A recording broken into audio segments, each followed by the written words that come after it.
Good morning, Villa fans, and welcome to a match reaction of Brighton 0, Aston Villa 3.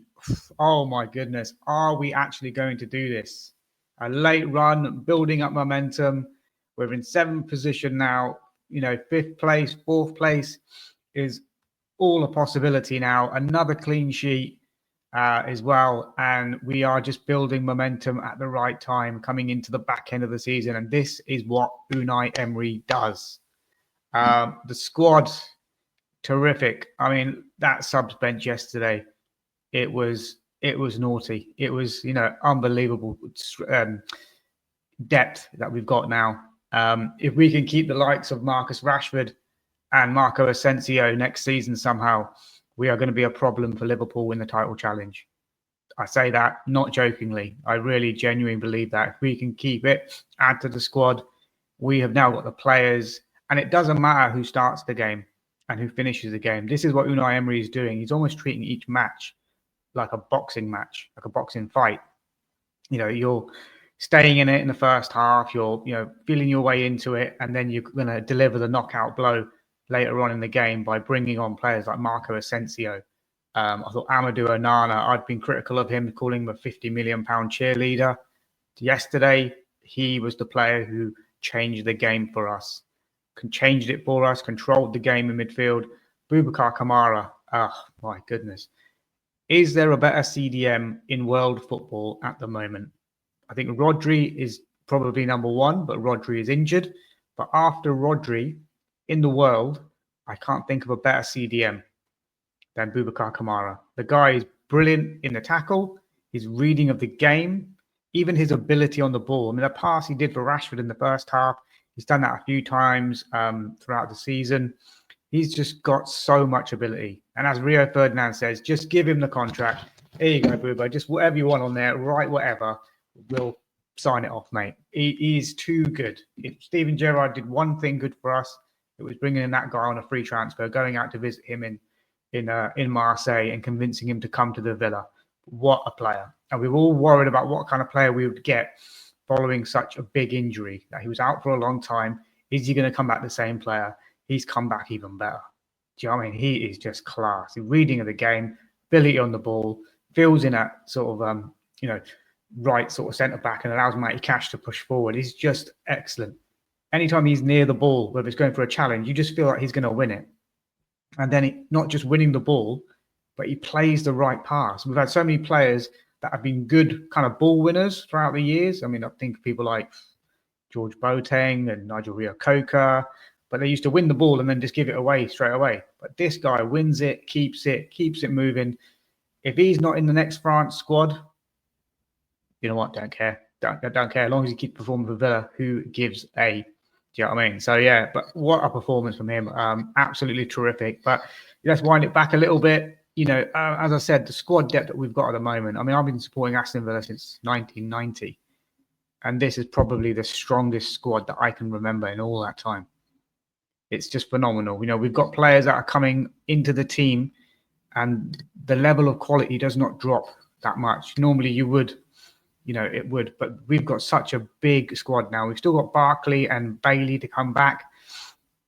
How they're going to get on the bench, I don't even know, because at the moment it's stacked. It's absolutely stacked full of quality. We're allowing Ollie Watkins to slowly come back to fitness, and because obviously he was injured before the break, so there's no need to rush him back. And this guy in your picture, Marcus Rashford, how we got him and Asensio in that window, and Malen as well, all three scoring goals yesterday. The three M's, Marco, Marcus, and Malen. But his finish was brilliant. And what I would say is, if Ollie Watkins was in that same position, bearing down on goal, would you back Ollie Watkins to score? 50-50 chance. But with Marcus Rashford, as soon as he brought that ball out of the sky and under control, I just knew it was going to hit the back of the net somehow. Got a little bit lucky with the finish, sort of hit it into the ground and it sort of bobbled over the keeper's sort of hand, but it's in. But just wind it back a little bit. Team news-wise, as I mentioned, no great surprises. Disassi was back for this, but on the bench. Cash kept his place at right back. Concert, and then Pau Torres coming in for Mings, which was probably a little bit of a surprise, but Torres played the 90 minutes, and I thought he was brilliant as well. Digne continuing at left back, not putting a foot wrong, and Martin has to just bide his time. Kamara, who I've just, I can't talk too highly of him. Do you know what I mean? He's just outstanding player for me. Outstanding player. In the Premier League, apart from Rodri, as I mentioned, he's the best CDM. He'd get into any team in the Premier League, Liverpool, Arsenal, Man City, whoever. He'd get into all of them. Tielemans alongside him, who, he's a really phenomenal player and been brilliant for us this season. Probably not his best game yesterday, but this is the beauty of it. You could take off someone like Tielemans. And I thought when we had Tielemans and Kamara, the game was a bit of a basketball match, sort of end to end. There was not much control, which Unai Emery always wants control. But as soon as Onana came on the pitch, kind of slowed things down a little bit. Gave us that physicality and just gave us that control, that bit of swagger. That's what he came on the pitch and did, a bit of swagger. And then ahead of that, Jacob Ramsey rightly keeping his place as the sort of the left-hand side. We had John McGinn sort of ratting around in the number 10 position, and Morgan Rogers playing sort of from the right, with Marcus Rashford playing up front, but having kind of a free role to sort of drift wide and go where he likes, basically, a little bit. It gives you a different problem. Ollie Watkins stays within the width of the 18-yard box, whereas Rashford likes to pull out wide and pull out into those channels. And I don't mind that. As long as you've got players like McGinn and Rogers getting forward and making that third man run, then absolutely fine. It can work really well. And it just gives us that different kind of option as well. Because Ollie Watkins is only going to go from the width of the 18-yard box.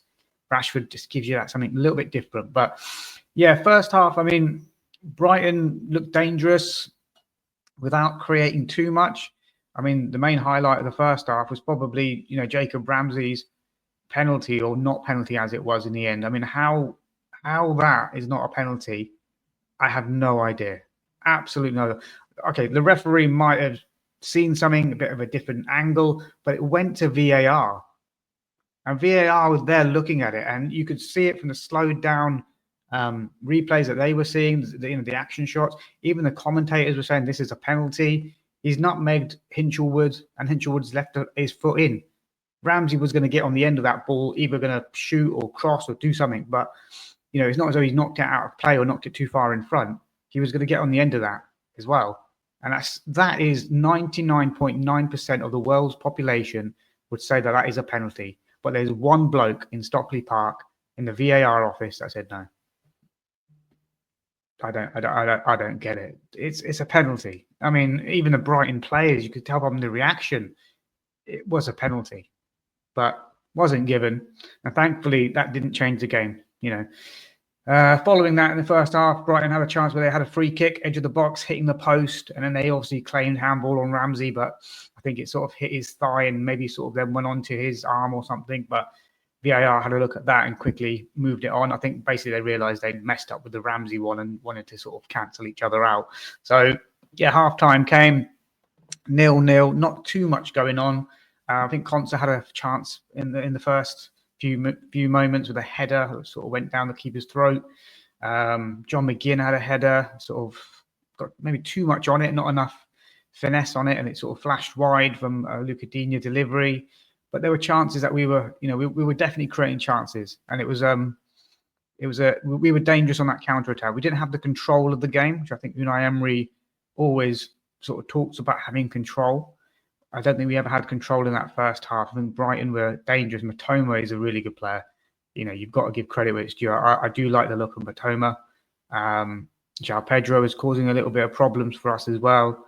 The fullbacks, Estepinian, getting forward. So they're a very good team, Brighton. Very well drilled. They're bringing players after player that is scouted for them. And, I think Matoma is someone who's going to go on and play for a big team. Whether that's in the Premier League or in Europe, I don't know. But I do like the look of Matoma. He's just got a low centre of gravity, able to move the ball and shift it well. But saying that, I thought Matty Cash did really well against him, because there were times where they were one-on-one and it looked like Matoma was going to beat him. But credit to Matty Cash. He stood on his feet, made a couple of really good challenges. Sometimes his position wasn't right to begin with and he had to recover, but he did. So Matty Cash did really well, and I'll come on to player ratings a bit later. But first half, 0-0. Second half starts, no changes at the break initially. Brighton sort of starting quite fast in the second half as well. Looking like, again, to get the control of the game, building up sort of tempo. Villa didn't have many sort of chances, but Brighton get a corner. It's delivered into the box, glancing header from their centre-back Van Hecker, I think it is. Emi Martinez makes a routine catch, and then he sort of balls it out to Morgan Rogers just outside the box. And Morgan Rogers, with a left foot, lovely ping over the top to this man, Rashford, who's running from his own half, so he's not offside, no question of that. Brings it down, approaches the goal, he's outpacing all the defenders, and then, side foots it kind of into the ground, and it bobbles up and over the hand or glove of Van Bruggen, and sort of just rolls into the back of the net, and it's 1-0 to Aston Villa. And at that stage, you've got to say maybe it was against the run of play. It's a quick counter-attack. But as I say, Unai has these plans about how to play games. It's not about just going all out in the first half or first half an hour or whatever it is. It's about staying in the game. And this is where I think, the PSG tie is going to be very important for Unai, to make sure that we stay in the tie. And we do well. We're coming into the game with 6 wins in a row. But Rashford, lovely little finish. As I said, Ollie Watkins in the same position. I'll give it a 50-50 chance whether he scores that. But Rashford has this air of bit of confidence now. He's 2 goals against Preston. He's now flying. Lovely celebration. First goal in the Premier League for him. And I'm sure it's not going to be his last. I'm sure the run-in we've got in now, I think Rashford will be contributing significantly in the last sort of few games in the Premier League, FA Cup, and even in the Champions League as well. But yeah, what a great finish from him. And then after that, Brighton have a chance as well, or have a claim for a goal. Ball gets put over the top. Matoma kind of brings it down with this bit of his arm. It looks like it's hit there. Even in real time, I kind of saw it. I thought, that looks like it's come off his arm a little bit. And it sort of rolls across, and Emi Martinez and Powell getting each other's way, and Martinez ends up sort of taking it away from Pau Torres and into the path of what's his name, Adingra, and Adingra just slams the ball home from the 6-yard box. But VAR again having a look at it and slowing it down, and you can see clearly that it's hits Matoma on the arm to go across the box, and rightly so, it's disallowed. And at that point, Brighton are kind of reeling from that and a bit frustrated. But Villa again make the changes at that point. I think was it a quadruple sub at that point? Watkins comes on, Onana comes on, Asensio comes on. Maybe it was just 3 at that point. So those guys are coming on, and I think did Malen come on at that point as well? Is it Malen? Yeah, it might be Malen as well. But yeah, at that point, the game kind of the pendulum of the game kind of swings a little bit. The game is slowed down a little bit. Onana, as I said, gives us that physicality and that control. Him and Kamara just sitting a little bit deeper. Obviously, Tielemans is one that wants to go wandering. Having said that, I thought Onana did break forward a little bit. I thought Kamara was breaking forward on occasion as well. And even in the last goal, Kamara is trying to get into the box there as well. But it just gave us that control. And this one, we've got so many different options now in the squad. Tielemans is that player who can, find a through ball, play through the thirds. Onana is someone that can keep it more simple and add that physicality. Kamara is everything. McGinn can, he's industrious. You know what you get from John McGinn, 110% every single time. But the subs made a difference. Asensio gives you that quality and that class, especially from the bench when the other teams are tiring. He just picks up these little pockets of spaces, and he's got wonderful ability of seeing passes and scanning the pitch before he gets the ball. So he's looking around him before he gets the ball, and he knows exactly where players are, so he can play those quick passes. And that's something that you can't teach sometimes. It's just natural. You scan the pitch, you know where your players are, and you're able to pop passes off to players without even having a second thought. So Asensio was finding some good areas of the pitch. I thought some of our passing from the back was really good.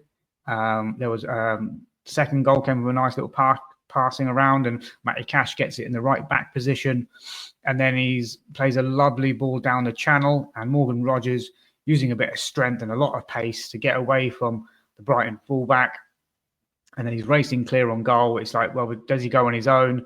There's Watkins in the middle, who looks like he's tripped by Van Hecker, or looks like they run across each other and sort of trip each other up. But then Rogers has the the peace of mind to lay the ball back to Asensio, and the pace on the ball was quite a lot. And for Asensio to produce that quality side foot finish at that pace when the ball's coming to you, it's not easy. It's absolutely not easy. That is technique. That is excellent technique. And he just hits the ball. And luckily, it doesn't deflect off Watkins, who's sort of on the floor, and he could have touched it, but he didn't. He managed just to keep himself out of the way. And Asensio just finds the bottom corner superbly. Van Bruggen does a full dive, and he can't get nowhere near it. The power on the finish is there, and Asensio is on the score sheet again. This guy is unbelievable, especially when he comes off the bench. He just seems to pick up those pockets of spaces where the teams are vacating a little bit. Maybe there's Brighton think they can spring forward and leave gaps a little bit, and Asensio is that player that you want to exploit. I'll be honest, I didn't think Morgan Rogers was having his best game until then, but he seems to get the best out of Morgan Rogers when Asensio is on the pitch. It seems they have a fabulous sort of chemistry, and you can see that from the celebration. Jumping up and the I don't know, what do you want to call it, the chest pump or what you want to call it. But yeah, just celebrating together and just loving each other's games and being appreciative of each other's strengths as well. And that little cutback from Rodgers to pick out Asensio was brilliant as well. And then the finish, oh my goodness, what a finish! If this guy's going to cost us 12 million, pay it now. Just pay it now. Do you know what I mean? Let's get him if he's going to come before anyone else circles around, because I think he's loving it at Villa. I think he's loving it under Unai. I think he can see the potential and the opportunities here, and I do think we will end up signing him because his PSG contract's running down anyway. But yeah, lovely side foot finish from Asensio there to make it 2-0 and kind of really wrap up the game at that point. You've got to say at that point the game is probably getting away from Brighton. Brighton did have a chance late on. I think Estepinian on the left. I'm going to say it's a cross. There's no way he's going for goal there, but he almost catches out Emi Martinez, who's backpedaling and has to get a strong hand to the ball to claw it away from underneath the crossbar. And then Brighton blaze the rebound kind of over the top.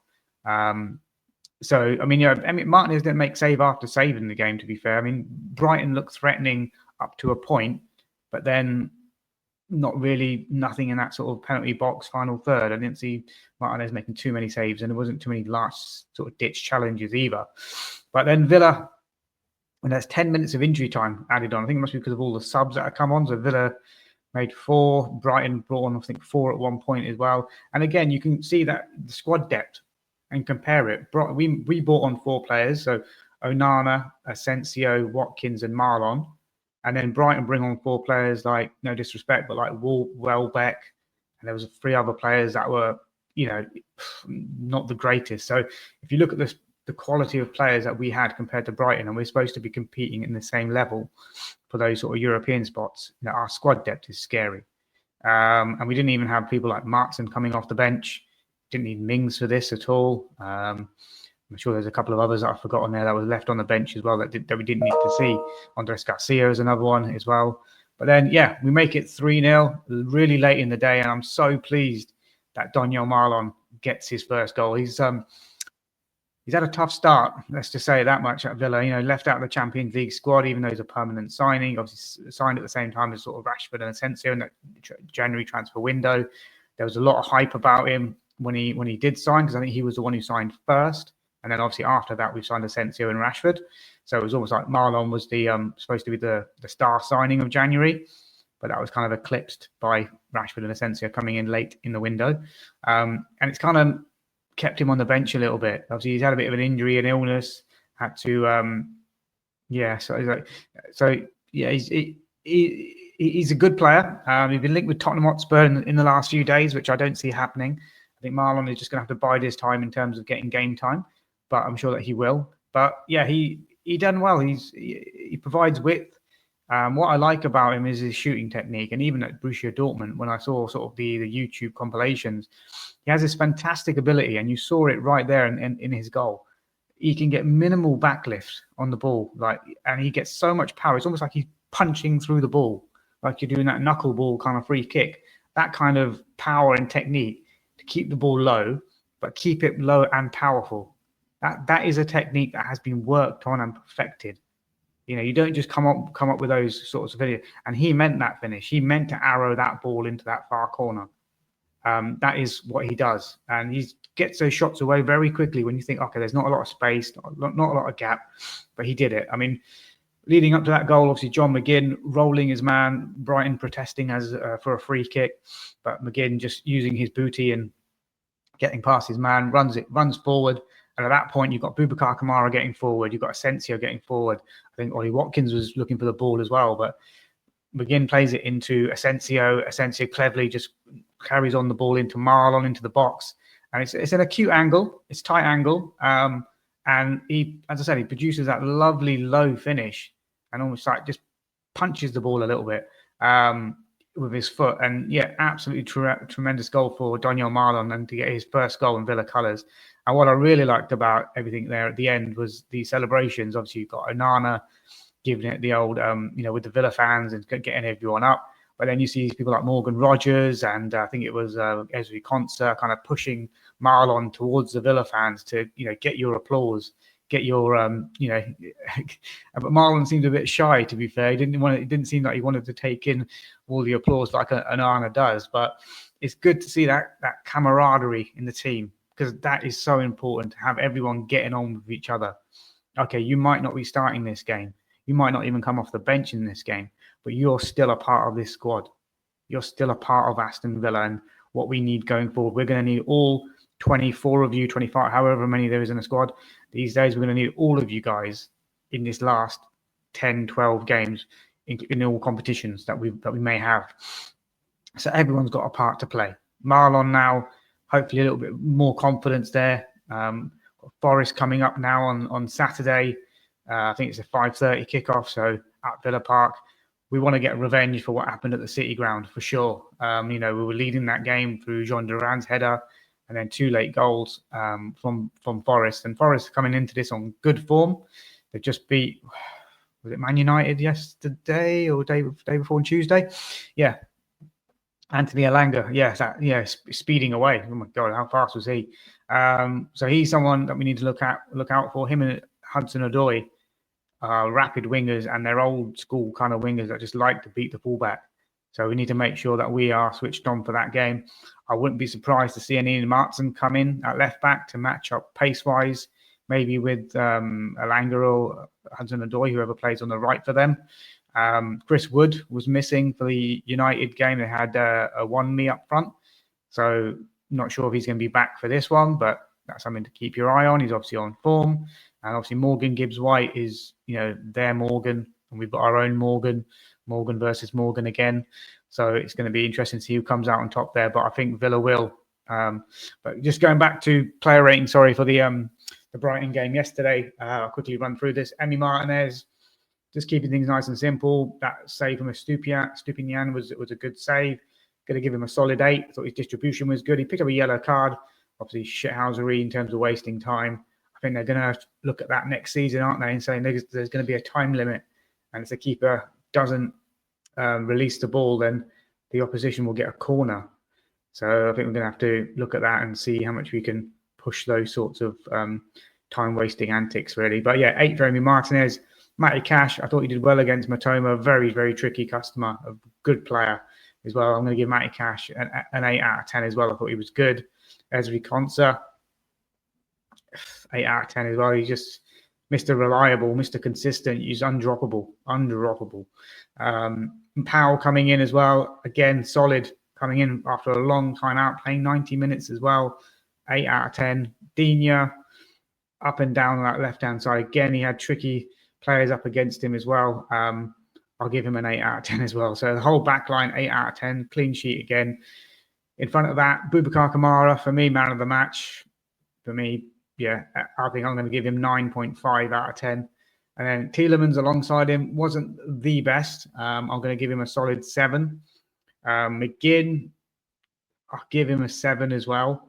Ramsey wasn't as good as he was against Preston. Obviously, didn't get the penalty award, which he should have done.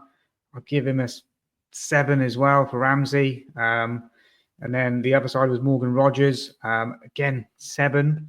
But he did obviously set up Asensio's goal as well, but 7 I'll give for him. And then Rashford, yeah, lovely finish for the first goal. Caused a bit of problems. Could have scored in the first half. That Kamara ball over the top, and he's cut inside, and he's just got it all wrong. I'll give Rashford. I'll give him a 7 as well. So yeah, 7 out of 10 for him. And then the subs coming on, I thought Onana was really good. I'm going to give him an 8. I thought he was very, very good. Malen with his goal, I'll give him an 8. Watkins, good running off the ball, good work rate, 7. Disassi didn't have a lot to do, 6 maybe for him. And I think that was it. So yeah, that was it. And yeah, I think that was it for the 4 subs that came on. I can't remember if anyone else did. But yeah, just overall really good performance. Forest coming up on Saturday. That's going to be a tricky game for us now. If we can win there, climb the table, keep Forest in reaching distance, as I say, that will be interesting to see what we can do. But I think we've got the momentum. We've got the clean sheets. It just comes to what team that we're going to play. But I've got no problem with what Unai Emery wants to do team-wise for this. Does he bring in Onana for the physicality side of things? Does he want to play Tielemans? Kamara, he can't be dropped. Konsa can't be dropped. Obviously, Martinez can't be dropped. I would say Matty Cash against his former side will definitely play. You've got Disassi there as well, who could play. I think Martin might come in just for the pace factor and just to give Luca Digne, because he played 90 minutes against Preston and 90 minutes here again. Maybe he just needs to come out a little bit, and this is a good chance to do that at home when you want Martin to be the one getting forward. Does Rashford play from the left? Is it time for Ramsey to come out a little bit? And there's an Ollie Watkins return up front. Asensio, do we keep bringing him off the bench and becoming that person who comes on and just seals up the game for us? Morgan Rogers as a 10. I mean, I want to see him in the 10 rather than playing from the right. Is Leon Bailey fit? So, all of a sudden, we've got so many options.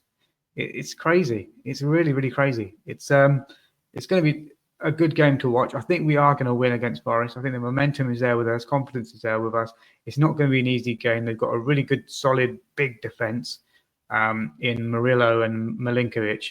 We're going to have to use sort of pace in behind. That's why I think maybe Watkins might be a better shout for this game, and having Rashford out wide with Martin on that left-hand side inverted. That would be what I would kind of go with. And then Rodgers in the 10, put Asensio on the bench again, have him as a secret weapon. And then on the right, you either play sort of McGinn sort of tucked in on the right. I mean, you could play Marlon, but is that too much? Probably could be and probably is. So I think it'd probably go with John McGinn from the right, Rashford from the left, and Rodgers in the 10 with Watkins, and then Kamara and Tielemans to begin with.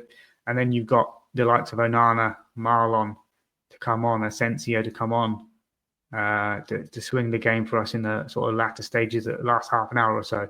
But anyway, guys, I don't want to ramble on too much. But yeah, what a great performance. I called this Brighton game a 2-2 draw. Delighted with a 3-0 win, of course. And then against Forest, if you're asking me for a score prediction for the Forest game on Saturday, I'm going to go for us to continue on the clean sheet trail. And I'm going to go for a 2-0 Aston Villa win. Scorers: Morgan Rogers, Marcus Rashford. There you go, 2-0 Villa. Let me know your thoughts, guys, in the comments. What your score predictions for the Forest game? What's your team lineup going to look like? Does Watkins get back in? Is it time for Mings to come back in? If obviously Chris Wood's there, physicality-wise, to match up with him. Is that what Unai had in mind, perhaps? So yeah, guys, let me know your thoughts. Do smash a like. Do smash a subscribe. Guys, 90% of you guys are not subscribed, and you're watching and liking and commenting. Please do subscribe. We're on the road to 500 subscribers. I want to get there as quick as I can. So yeah, if you haven't already subscribed and you've made it this far in the video, why the hell not? Hit that like button, guys. Help a brother out. Take care. Up the Villa. Enjoy your Thursday.